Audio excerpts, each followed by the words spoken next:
Alrighty. Hey, my Legion. How you all doing today? I'm here with my buddy John. We're going to be reviewing the movie First Man. It's not about Ancient Man. It's about Neil Armstrong, the first man on the moon. Yeah. And the one thing is, but after watching the movie, I said, would it be a spoiler in this review to say they landed on the moon? Spoiler alert! Spoiler alert. They came back safe. Yeah, and they had a sign outside after that said "Mooney thanks." After Jason said, "That's something we would write." Yeah, no. And there was a running gag in the theater because the one door was screwed up, and you hear it slam all the time. And then it said someone opened the door again, and we hear it all throughout before the movie started. And then even the people behind us started laughing a little bit.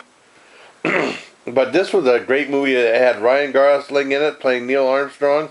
Yeah, it had a great cast. Fantastic cast. Claire Foy, who's been in a bunch of stuff. She's taken over the Girl with the Dragon Tattoo series. I forgot, just looked up something she was in. Oh, she's in that Unsane we saw. Yes, Unsane we saw. That sounds weird. Patrick Fugit from Almost Famous, which you never saw, but he had a pretty good show. Unfortunately, the last 2 seasons. It was called I forget, Outcast. Outcast? About demons and possession. It was pretty good. Cool. It was based on a comic. Yeah, unfortunately, the last 2 seasons. It was kind of a slower show, but it's like, if I remember correctly, he got possessed by a demon, but somehow it got purged. But now he has some leftover abilities to purge other demons from people. Or something, something like that. I forgot how he got the power, but yeah, but he's referred to as outcast by all these other demons. But you never got the full story because it got canceled, but it was pretty good. And you have a bunch of other people in it. It's really good. Lucas Haas, what was he from? I can't remember. Is he from Witness? Maybe. Yeah, he plays one of the astronauts. And a lot of really good movie. I'm kind of into space stuff. Yeah. Not just kind of casually. So I got a T-shirt. He got an Apollo shirt. I wore today for a movie I backed on Kickstarter. Comes out next year called When We Were Apollo. Yeah, that's it's cool. about the people besides the astronauts and politicians that were behind the Apollo mission. All the workers and staff. The 400,000 people that worked on the missions to get us to the moon. That's awesome. Yeah, because I've got a couple things like I know you haven't saw, like Hidden Figures is pretty good. I haven't even seen Apollo 13, but everyone saw that one. Another good one. It's a documentary, which I recommend. It's Under the Shadow of the Moon, where it explores the space program. This movie is really good. It's more of a drama. I don't know if Neil was that sullen all the time. Yeah, he was really. But he's went through some shit. Yeah, I know a lot of bad stuff. Daughters. Yeah, that was really depressing. And then he loses people that died in the different missions and tests and stuff. I don't think they even showed all the people that got killed over the years. Yeah. And his struggle to deal with it. And I know some idiot. I know it's a talk show host. Some other people were bitching off. Well, they showed the scene of them planting the American flag. But that's not what the movie was about. That it was about Neil Armstrong. Yeah. And the scene they show instead is where he's looking into this big crater and he's reflecting back on stuff. And they show him toss something in the crater. But I was just reading. They don't know what. Everyone got to bring a few knickknacks, like the 3 astronauts, Buzz Aldrin and Mike Collins. But he never fully disclosed what he took with him. Yeah. So what you see in there it might be just something that people guessed at. Yeah. It's based on a book, biography on Neil. Yeah. But so they took some liberties with some stuff, but it was neat just seeing all the stuff that they built. Yeah. That they recreated for the movie. Mm-hmm.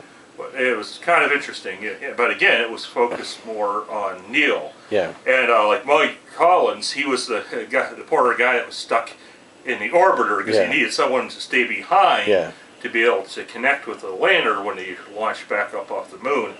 And he was saying in a Shadow of the Moon, I believe that was a documentary, that was kind of interesting. They did like a world tour afterwards, and it was such a, he felt guilty because like all these people that he knew his generation were dying in Vietnam, and what you do, go to the moon. But some of the vets are like, no, what you did was very, very important, and it did kind of unite the world, because he said, like when they were visiting, he said the countries, people weren't saying America did or you did. They said we did it. We did it. We landed on the moon. So it kind of brought the world together. It was kind of a global event. And like they showed in the movie, hundreds of millions of people were either watching it on TV or listening on the radio all around the world. Yeah, because when that happened, I was like achievement. We were 1 year old. I was too little. Yeah, we don't remember it. I was telling Jason, I remember a story my mom told.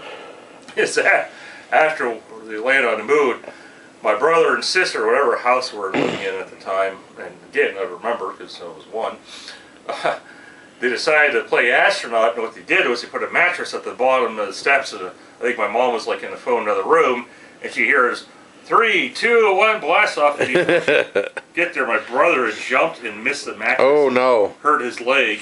Ooh. I don't think he broke it. I don't remember because I was an infant, but I don't remember the story. But yeah, so I did have an impact on a lot of people, and he had an impact on the landing. Yeah. But yeah, it's a really good movie. It's like very interesting. But again, it's more about Neil and his struggle with everything that happens in his life, and he has trouble dealing with stuff emotionally, and talking to his wife about things, or anybody. Yeah, I know the scenes of them in space. The couple, oh man, that was pretty intense. You know what I mean? And I think, if anything, I mean, he'll probably get nominated for some stuff. Sound effects especially. There was something that, well, I mean, the visuals were fantastic. Yeah, the visuals were fantastic. The sound effects too, and then acting, so many good things about it. Yeah, but it's definitely worth watching. Yeah, but definitely it's about the Apollo mission, not about Apollo Creed. Yes. He fought Rocky. I saw that shirt. I said I had to say Apollo Creed. It's so silly. But that Mooney thing was so silly. That. I mean, but it's not a spoiler. They did land on the moon. Well, I mean, a lot of people. They didn't really land on the moon. That was all fake. Well, they would. That's the conspiracy theory. So, but I highly recommend a movie called Capricorn 1. Yeah, and I wonder that's a great movie. Where caused all these conspiracy theories, because that was a movie about where they faked the landing on Mars. That's a damn good movie. Yeah, I mean, I don't remember it, but I remember it was good. Oh yeah, I highly recommend. Well, first Man and then Capricorn 1. You know what I mean? The whole conspiracy theory is idiotic. Yeah, well, and like I think it's Neil deGrasse Tyson pointing out. Yeah. It would have cost more to fake the moon landing to actually go there. Yeah. And as he and others have pointed out, we didn't have the technology to fake the landing. And there's a really good video on YouTube. I forget the guy's name, but he's someone like me that works in TV, but he's been there a few more years. I've been there in TV almost 30 years, and he's been there longer. And he's a guy that shoots and edits news, and he talks about the technology at the time. It's like, he says, you remember, I think he was 12 years old when they landed on the moon, and that was like, I think like a 12-hour or 16-hour broadcast or whatever in real time. And he said back in those days, they could only do like a couple seconds of instant replay, because it was just something very difficult to do. And then he does this whole calculation, like the type of film they use and how many frames per second it would have been. Well, the device they had to do instant replay was made like this. Yeah. So they could only do a few seconds. Where doing like 12 or 16 hours would have been miles and miles of film, because to do slow motion you have to shoot at a higher frame rate, which makes everything seem slow.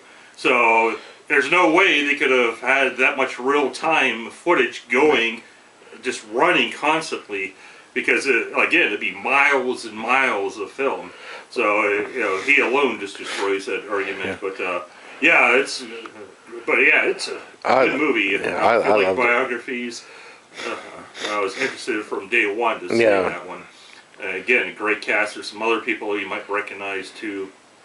I can't place them. I've seen them. The Ed White. Was one of the pilots in the Gemini missions. I've seen him in other stuff. I just can't remember. So probably one of those like actors you see in tons of stuff, and you just don't.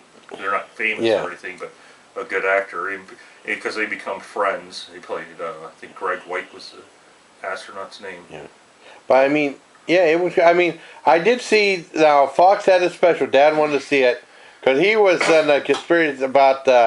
They did a thing on Fox about was the moon landing faked, and they had all these people. And I watched the special too because that's. I'm sure now that. I mean, but it's just conspiracy theories will always be around and stuff like that. You know what I mean? Yeah. But yeah, like one of the people I know, he's was like a year or two behind us. He said, but the radiation belts will cook you. Well, no. They spent 10 years studying that, where they had equipment around the world that would measure radiation, and the belts are not the same amount of radiation. There's not the same depth of field all the way around. So the flight that they used goes through the weakest points. And then I read this, I think I posted on his Facebook too, when he made some comment. A scientific paper I found. Now, science I understand. My dad could probably explain too, because my dad's a nuclear physicist and he knows a lot about radiation. But like, it was also the angle that they flew through the weak parts of the field, and something about with the radiation coming in at an angle weakened the radiation, and then there was multiple layers of material that would help absorb the radiation, and then just if you look at all the equipment surrounding them, that also would decrease the amount of radiation. So like a trip would only be like equivalent of a couple of chest X-rays. They said if you just taken the path through the radiation belt that they used, if it was possible to float through space, not in a spaceship, you wouldn't die, you wouldn't cook like people claim, you get radiation sickness, radiation poisoning. But then when you factor in, all those layers and the angle of the trajectory and all that stuff, it weakens the amount of radiation by the time it hits the astronauts. Wow. So they figure all that stuff out. These guys were smart, that worked at NASA, and the astronauts, like they show in there. Neil himself was an engineer, and I think Buzz might have been an engineer too, And those guys, they didn't show in this movie, but it might have been that Under the Shadow of the Moon or something else that I watched. They helped in the design of the ship as well. And I forget what they said. Buzz was like a expert maybe in trajectory and stuff like that. He was really great at the certain calculations like that. Better than a lot of other people. But like you see in Hidden Figures, there's the other, what they called computers back then. We think of computers now like this, stuff, but computers were humans that did computations. Yeah, I gotta check that movie out. And there was a lot of stuff to figure out. And hey, they had accidents, stuff blowing up, like you'll see in this movie, and you've seen in other things where things don't always go according to plan, or like we know in real life, the space shuttle disaster with like the O-ring failure. Or I think it was the second shuttle where a piece of the outer, shield fell off during launch, and no one really noticed what it was, and that's what caused it to heat up and blow apart, stuff like that. So there are failures, but there's also been success. Unfortunately, there's only been, I think, 12 people that have ever landed on the moon, that have ever walked on it. But I watched another movie, I forget the astronaut's name, he was the last man on the moon. I watched a documentary about him where he interviewed him. And he talked about how it was pretty hard on the married life, Yeah, because there's lots of stress with the wife and the kids and stuff. There's lots of stress. You can feel the stress. So like this guy, I forgot his name slipped my mind. It was the last man. I think he ended up getting divorced, So a lot of those people piled around back then during the Apollo missions and stuff. But there was a lot of stress and all that stuff. But this guy, guys and women that designed everything were just brilliant. Yeah. Again, some of the astronauts helped in the design of the equipment. To help guarantee their safety. Again, it didn't always work. It had deaths and stuff. It was one of them. Was it the Mercury rockets that blew up on like the launch pad or something? I think so. And then how would you like to be the next crew? Oh, I know. Oh, they failed now. Yeah, I know. We need you to try the next rocket. Oh man. Yeah, I know. That's got to be mentally stressful. Well, that was mentally stressful with that centrifuge because I'd be throwing up right away. And you saw the guys throwing up, and then you saw their shirts later on, they all stained with vomit. Yeah. That's gross. Yeah, because they had a big thing that would spin every single direction, and that's to help you learn how what you're going to be going through. Well, now they have, you ever see the airplane that it's a zero-G plane where it's going up and down in like the atmosphere to get zero gravity to help train astronauts. There's a video you can see on YouTube of Stephen Hawking riding in that. Oh, cool. He's got this big smile on his face. Well, I'm sure he would. You know what the nickname of that airplane is? What? The Vomit Comet. Well, Because of his, hitting the zero G's. Yeah, oh man. It's your lunch. Yeah, well, I forget how many G's you pass out. Certain G's you'll just pass out. Yeah. But all the training this guy has had to go through. I know. You had to be in great shape. Hell, I threw up on the spider and the spider at Coney Lake Park back in the 80s. Spider, you threw up? Well, I love that. I give it a 10 out of 10. You know what I mean? Yeah, I'm glad we went and saw that. Yeah. Yeah, Because there's a bunch out right now. Like definitely. Yeah, definitely want to see Halloween. Royale. Yeah. But yeah, it's definitely worth checking out. So one of these days I'll have you watch a couple of those other movies. That I don't know which one. I think it's In the Shadow of the Moon. I don't know where I put that, or maybe both that Hidden Figures. I would love to see Hidden Figures. I mean, but that one, I would love to see The Right Stuff again. We rented it once. I only saw it one time. I mean, that's a great movie, but it was like in the VHS. There was 2 VHSs. Right. Now again, in this movie, just like Hidden Figures and others, they take a lot of liberties. With stuff, but to make it more dramatic or whatever.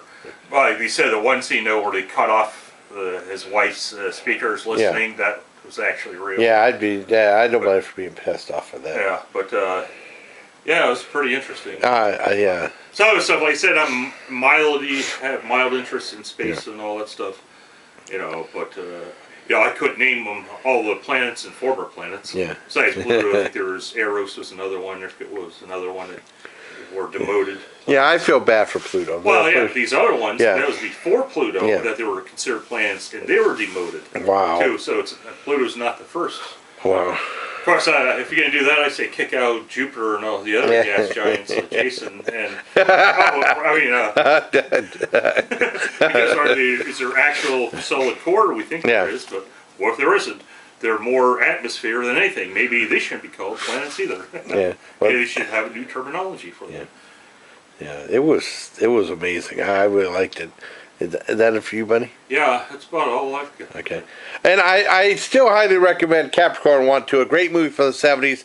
It's still, that's still a fantastic movie, we'll too. have to find out and watch it, because I barely remember it. I saw it at the theater when it came out. Oh, you saw it at the theater? Oh, yeah. Oh, man, I never saw it. I've heard took us. I heard about it, and I remember renting it in the library when I was in Fort Bragg. There's a great car chase scene, too. That's why I don't remember as much as you, because that was back in the 70s when I saw it. Well, I remember they kept showing it on the late night movie. Dad's like, again. He said, this movie's lousy. And then he said, why is it lousy for it? Because he gave me the impression all these movies were lousy just because they kept showing it.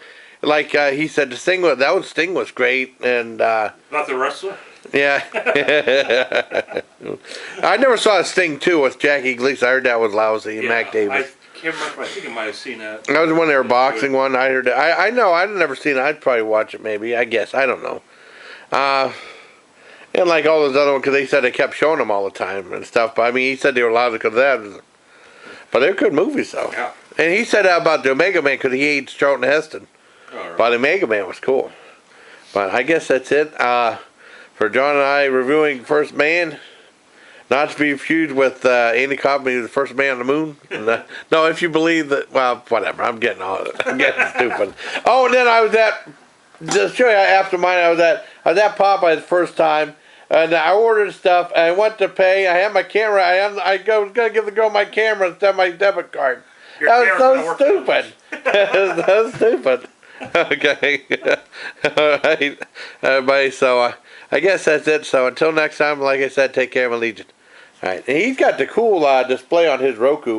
I have a different one, but he has an animated one. I think that's really cool. Thing. Yeah, he's got the 4K one. I figure when my TV dies, Yeah. Everything's 4K now. I So think I've been that's buying awesome. the movies 4K because now they do is multi-packs. Yeah. Like they used to do Blu-ray, DVD and digital. Now they do